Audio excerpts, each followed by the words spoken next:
ರೈತರೇ ನಮಸ್ಕಾರ. ರೈತರ ಮನೆ ಚಾನಲ್ಗೆ ಸ್ವಾಗತ ಸುಸ್ವಾಗತ.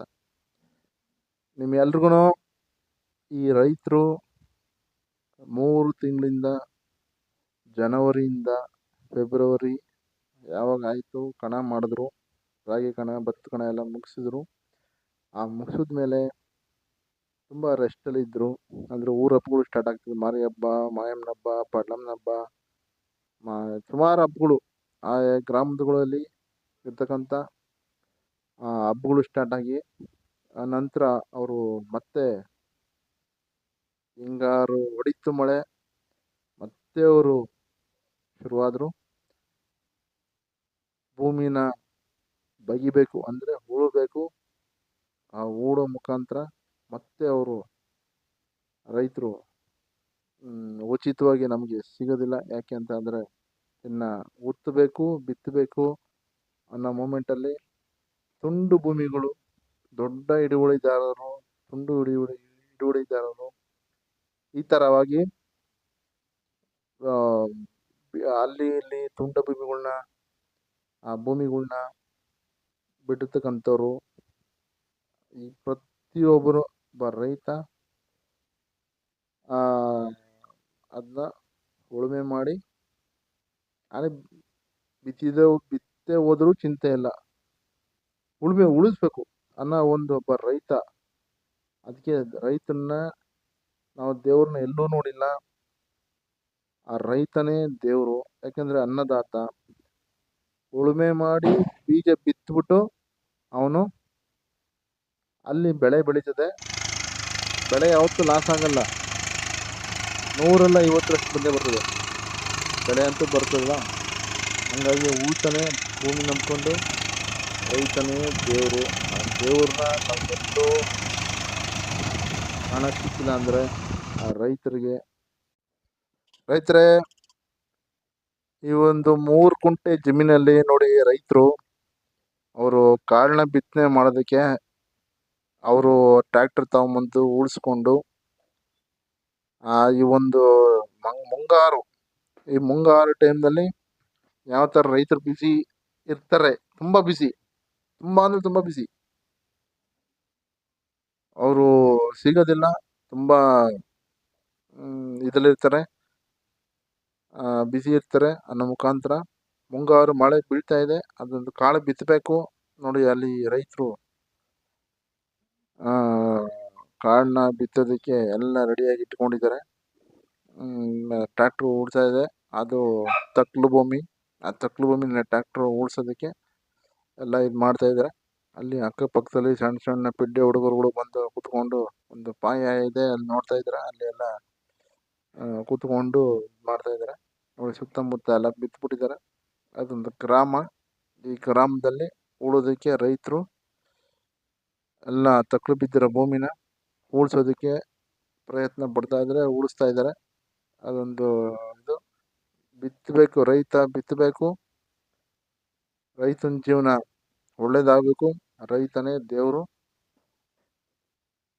ಅದಕ್ಕೋಸ್ಕರ ಭಗವಂತ ಅನ್ನೋ ಮಳೆ ರಾಯ ಅಂತ ಏನಾದ ಅವ್ರು ಬರಬೇಕು. ಆ ಬಿತ್ತಿದ ತಕ್ಷಣ ಒಂದು 4 ದಿವಸದಲ್ಲಿ ಮಳೆ ಬರಬೇಕು. ಬಿತ್ತಿದ ಬೆಳೆಗೆ ಆ ಮೊಳಕೆ ಹೊಡಿಬೇಕು. ಕರೆಕ್ಟಾಗಿ ಆ ಬೆಳೆ ಬರಬೇಕು. ರೈತನಿಗೆ ಭಗವಂತ ಅವನೇ ಅನ್ನದಾತ. ಅವನು ಬಿತ್ತಿದ ಬೆಳೆಗೆ ನಾವು ತಿಂತೀವಿ ಅನ್ನೋ ಮುಖಾಂತರ. ಇದಕ್ಕೆ ಎಷ್ಟು ಜನ ನೀವು ಲೈಕ್ ಮಾಡ್ತೀರಾ, ಸಬ್ಸ್ಕ್ರೈಬ್ ಮಾಡ್ತೀರಾ ರೈತರ ಮನೆ ಚಾನಲ್ಗೆ? ಗೋಸ್ಕರ ನಾನು ಕಾಯ್ಕೊಂಡು ಕೂತಿದ್ದೀನಿ. ನೋಡಿ ಅಲ್ಲಿ ಟ್ರ್ಯಾಕ್ಟ್ರು ಉಳ್ತಾ ಇದ್ದಾರೆ. ಇನ್ನೇನು ಆಯಿತು, ಲೈನ್ ಹೊಡಿತಾ ಇದ್ದಾರೆ. ಆ ಲೈನ್ ಹೊಡೆದು ಇನ್ನೇನು ಬಿತ್ತುತ್ತಾರೆ. ಕಂಪ್ಲೀಟ್ ಬಿತ್ತಬೇಕು. ನಿಂಬೆ ಗಿಡ, ನುಗ್ಗೆ ಗಿಡ ಎಲ್ಲ ನೋಡ್ತಾ ಇದ್ದೀರಾ. ಅವ್ರ ಮನೆ ಅಳತೆಗೆ ಹಾಕೊಂಡಿರ್ತಾರೆ. ಆ ಮನೆ ಅಳತೆಗೆ ಹಾಕೊಂಡಿರ್ತಕ್ಕಂಥ ಆ ಒಂದು ಸಣ್ಣ ಒಂದು ಪ್ರಮಾಣ ಜಮೀನ ಬಿಟ್ಟು ಇರೋವಂಥ ಒಂದು ಜಮೀನಲ್ಲಿ ಇನ್ನೇನು ಉಳುಮೆ ಮಾಡಬೇಕು. ಅದಕ್ಕೋಸ್ಕರ ಉಳಿಸಿ ನೋಡಿ ಉಳುಮೆ ಟ್ರ್ಯಾಕ್ಟರ್ ತಂದು ಮುಂಚೆ ಎಲ್ಲ ಎತ್ತಿನ ಗಾಡಿ ಮತ್ತು ಎತ್ತು ಉಳುಮೆ ನೇಗಿಲು ಕೂಪರ್ ನೇಗಿಲು ಮರದ ನೇಗಿಲು ಅಂತ ಇತ್ತು, ಕೂರ್ಗೆ ಅಂತ ಇತ್ತು, ಅದರಲ್ಲಿ ಕಾಳನ್ನ ಬಿತ್ತನೆ ಮಾಡ್ತಿದ್ರು. ಈಗಲಿಂದ ಟೆಕ್ನಾಲಜಿ ಮುಂದುವರೆದಿದೆ. ರೈತ ಯಾವತ್ತೂ ವೈಜ್ಞಾನಿಕವಾಗಿ ಉಪಯೋಗ ಮಾಡ್ಕೋಬೇಕು. ರೈತ ಯಾವತ್ತೂ ಮುಂದುವರೆದ್ರೆ ದೇಶಕ್ಕೆ ಒಳ್ಳೇದು ಅಂತ ಹೇಳಿ ಆವತ್ತಿನ ಕಾಲಕ್ಕೆ ಗಾಂಧೀಜಿಯವರು ಹೇಳಿದರು. ಅದಕ್ಕೋಸ್ಕರ ನಾನು ರೈತರ ಮನೆ ಚಾನಲ್ ವೈಜ್ಞಾನಿಕವಾಗಿ ರೈತರುಗಳು ಉಪಯೋಗ ಆಗಬೇಕು, ರೈತರುಗಳು ಬೆಳಿಬೇಕು. ರೈತರು ಯಾವತ್ತೂ ಒಂದು ಗ್ರಾಮ ಬೆಳೆದ್ರೆ ಒಂದು ನಗರ ಬೆಳೆಯುತ್ತೆ, ಒಂದು ದೇಶ ಉಳಿಯುತ್ತೆ. ರೈತರ ನಮ್ಮ ಬೆನ್ನೆಲುಬು, ನಮ್ಮ ಹಿಂದಗಡೆ ಬೆನ್ನು ಏನೈತಲ್ಲ ಮೂಳೆ, ಆ ರೈತರ ಮೂಳೆ ನಮ್ಮ ಬೆನ್ನು ಮೂಳೆ ಅಂತ ಅಂದ್ರೆ ನಾವು ಬೆನ್ನು ಮೂಳೆ ಇದ್ರೆ ನಾವು ಕೂತ್ಕೊಳ್ಳೋಕ್ಕಾಗೋದು ಚಕ್ರಬಲ ಹಾಕ್ಕೊಂಡು. ಅದಕ್ಕೋಸ್ಕರ ನಾನು ರೈತರನ್ನ ಬೆನ್ನು ಮೂಳೆ ಅಥವಾ ದೇವ್ರಿಗೆ ನಾನು ಸರಿಸಮನಾಗಿ ಅವ್ರನ್ನ ತೊಗೊಂಡೋಗ್ತಾ ಇರೋದು. ದೇವ್ರು ಇನ್ಯಾರು ಅಲ್ಲ, ಅವರೇನೆ. ರೈತರ ಮನೆ ಚಾನಲ್ಗೋಸ್ಕರ ಕಮೆಂಟ್ ಮಾಡಿ, ದಯವಿಟ್ಟು ಲೈಕ್ ಮಾಡಿ, ದಯವಿಟ್ಟು ಸಬ್ಸ್ಕ್ರೈಬ್ ಮಾಡಿ, ಬೆಲ್ ಐಕಾನ್ ಮೇಲೆ ಕ್ಲಿಕ್ ಮಾಡಿ. ನಿಮಗೆ ನೋಟಿಫಿಕೇಶನ್ ಬರುತ್ತೆ. ಅವಾಗ ನಿಮಗೆ ಈ ರೈತರ ಮನೆ ಚಾನಲ್ ವಿಡಿಯೋ ಮಾಡಿದ್ದಾರೆ ಹೊಸದಾಗಿ ಅಂತ ಅಂದ್ಬಿಟ್ಟು ನಿಮಗೆ ನೋಟಿಫಿಕೇಶನ್ ಬರುತ್ತೆ. ಅದ್ರ ಮುಖಾಂತರ ನೀವು ಕಮೆಂಟ್ ಮಾಡ್ಬೋದು. ಕಮೆಂಟ್ ಮಾಡಿದಾಗ ನಿಮ್ಗೆ ಜಾಸ್ತಿ ಕಮೆಂಟ್ ಮಾಡೋದೇ ನಾನು ಜಾಸ್ತಿ ನೋಡೋದು. ನೀವು ಕಮೆಂಟ್ ಮಾಡೋ ಮುಖಾಂತರ ಈ ಥರ ಈ ವಿಡಿಯೋಗಳು ಹಾಕ್ಬೇಕು ಅಂತೇಳಿ ನಾನು ಕೂಡ ಒಳ್ಳೊಳ್ಳೆ ವಿಡಿಯೋಗಳನ್ನ ನಿಮಗೋಸ್ಕರ ತರ್ತೀನಿ. ಇನ್ನು ಎಲ್ಲೆಲ್ಲಿ ನೀವು ಕಮೆಂಟಲ್ಲಿ ನೀವು ಏನೇನು ಕಮೆಂಟ್ ಬಾಕ್ಸಲ್ಲಿ ಏನೇನು ಹೇಳ್ತೀರಾ, ಇಂಥ ಒಳ್ಳೊಳ್ಳೆ ವಿಡಿಯೋ ಹಾಕಿ ಅಂತ ಅಂದ್ಬಿಟ್ಟು, ಅದಕ್ಕೋಸ್ಕರ ನಾನು ಬದ್ಧವಾಗಿರ್ತೀನಿ. ಎಷ್ಟೇ ಕಷ್ಟ ಆದರೂ ನಾನು ಅಂಥ ಒಳ್ಳೊಳ್ಳೆ ವಿಡಿಯೋಗಳನ್ನ ಹಾಕ್ತೀನಿ ನಿಮಗೋಸ್ಕರ. ದಯವಿಟ್ಟು ಹೆಚ್ಚಿನ ರೀತಿಯಲ್ಲಿ ನಿಮ್ಮ ಸ್ನೇಹಿತರುಗಳು ಇರ್ಬೋದು, ಎಲ್ಲರಿಗೂ ಸಬ್ಸ್ಕ್ರೈಬ್ ಮಾಡಿಸಿ, ಬೆಲ್ ಐಕಾನ್ ಮೇಲೆ ಕ್ಲಿಕ್ ಮಾಡಿಸಿ, ನೋಟಿಫಿಕೇಶನ್ ಬರುತ್ತೆ. ಕಮೆಂಟ್ ಮಾಡಿ, ಲೈಕ್ ಮಾಡಿ ಅಂತ ಹೇಳ್ತಾ, ರೈತರ ಮನೆ ಚಾನಲ್ಗೆ ನೀವು ಜಾಸ್ತಿ ವ್ಯೂವರ್ಸ್ ಬರಬೇಕು, ವ್ಯೂಸ್ ಜಾಸ್ತಿ ಆಗಬೇಕು. ನಾನು ಅದಕ್ಕೋಸ್ಕರನೇ ಕಾಯ್ತಾ ಇರ್ತೀನಿ. ನೋಡಿ ಆ ರೈತರು ಈಗ ಹೆಂಗೆ ನೋಡಿ ಆ ಟ್ರ್ಯಾಕ್ಟರ್ ತಂದು ಓಡಿಸಿ ಅದೆಲ್ಲ ಯಾವ ಥರ ನೋಡಿ, ಅದು ಎಷ್ಟು ಗಂಟೆಗೆ ಇಷ್ಟು ಅಂತ ಇರುತ್ತೆ.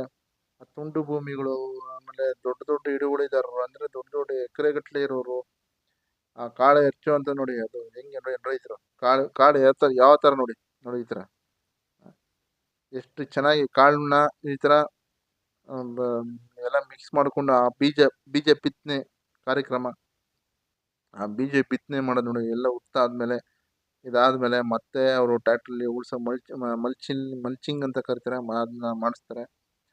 ಅದನ್ನ ಅವ್ರಿಗೆ ಯಾವ ಥರ ಈ ಫಸ್ಟು ಈ ಉಳುಮೆ ಮಾಡ್ತಾರಲ್ಲ, ಆ ಉಳುಮೆ ಮಾಡೋ ಟೈಮು ಮುಂಗಾರು ಮಳೆಯಲ್ಲಿ ನಡೆಯುತ್ತೆ ನೋಡಿ. ಭಾಳ ಚೆನ್ನಾಗಿರ್ತದೆ. ನೀವು ದಯವಿಟ್ಟು ರೈತರುಗಳು ಅಥವಾ ರೈತರ ಮಕ್ಕಳುಗಳು ಬೆಂಗಳೂರಲ್ಲಿದ್ದರೆ ತುಂಬ ನೋಡೋ ಅಂಥವ್ರು ಫ್ಯಾಷನ್ಗೋಸ್ಕರ ನೀವು ನಿಜವಾಗ್ಲೂ ಆ ರೈತರು ಬಿತ್ತನೆ ಮಾಡೋ ಅಂಥ ಟೈಮಲ್ಲಿ ಒಂದು 10 ನಿಮಿಷ ನಿಂತ್ಕೊಂಡು ನೋಡಿದ್ರೆ ಸಾಕಾಗುತ್ತೆ. ಆ ರೈತ ಅವನು ಯಾವ ಥರ ಕಷ್ಟಪಡ್ತಾನೆ, ಯಾವ ಥರ ಹೊಲದಲ್ಲಿ ಉಳಿಸ್ತಾನೆ, ಆಮೇಲೆ ಅವ್ನು ಯಾವ ಥರ ನೋಡಿ ಹೆಂಗೆ ಅದೊಂದು ಭಾಳ ಒಂದು ವಿಶಿಷ್ಟವಾದ ಒಂದು ನೋಟ. ಅದು ಚೆನ್ನಾಗಿರ್ತದೆ. ಮಳೆಗಾಲದಲ್ಲಿ ತುಂತುರು ಮಳೆ ಬೀಳ್ತಾ ಇರ್ತದೆ, ಕಾಳು ಬಿತ್ತನೆ ನಡೀತಾ ಇರ್ತದೆ. ಈ ಥರ ನೋಡಿ ಅಲ್ಲಿ ಹೆಂಗೆ ಅದು ಈಗ ಕಾಳು ಬಿತ್ತನೆ ಆದಮೇಲೆ ಟ್ರ್ಯಾಕ್ಟ್ರಲ್ಲಿ ಉಳುಮೆ ಮತ್ತೆ ಅದು ಮಲ್ಚಿಂಗ್ ಅಂತಂದರೆ ಆ ಮೇಲ್ಗಡೆ ಲೈಟಾಗಿ ಮಣ್ಣನ್ನು, ಇವಾಗಿನ ಟೆಕ್ನಾಲಜಿ ಏನು ಐತಲ್ಲ ಅದರಲ್ಲಿ ನೋಡಿ ರೈತರು ಏನೋ ಬಿತ್ತಿದ್ದನ್ನ ಸತ್ಯಪತ್ತನೆಲ್ಲ. ದಯವಿಟ್ಟು ನಿಮಗೆ ಈ ವಿಡಿಯೋ ಇಷ್ಟ ಆಗಿದ್ದರೆ ದಯವಿಟ್ಟು ಲೈಕ್ ಮಾಡಿ, ಶೇರ್ ಮಾಡಿ, ಕಮೆಂಟ್ ಜಾಸ್ತಿ ಹಾಕಿ. ನಿಮ್ಮ ಕಮೆಂಟ್ ಮೇಲೆ ನೋಡ್ತಾ ಇರ್ತೀನಿ. ಇಂಥ ಒಳ್ಳೊಳ್ಳೆ ವಿಡಿಯೋಗಳನ್ನ ನಾನು ಹಾಕ್ತಾ ಇರ್ತೀನಿ. ದಯವಿಟ್ಟು subscribe and like, comment please. ರೈತರ ಮನೆ ಚಾನಲ್.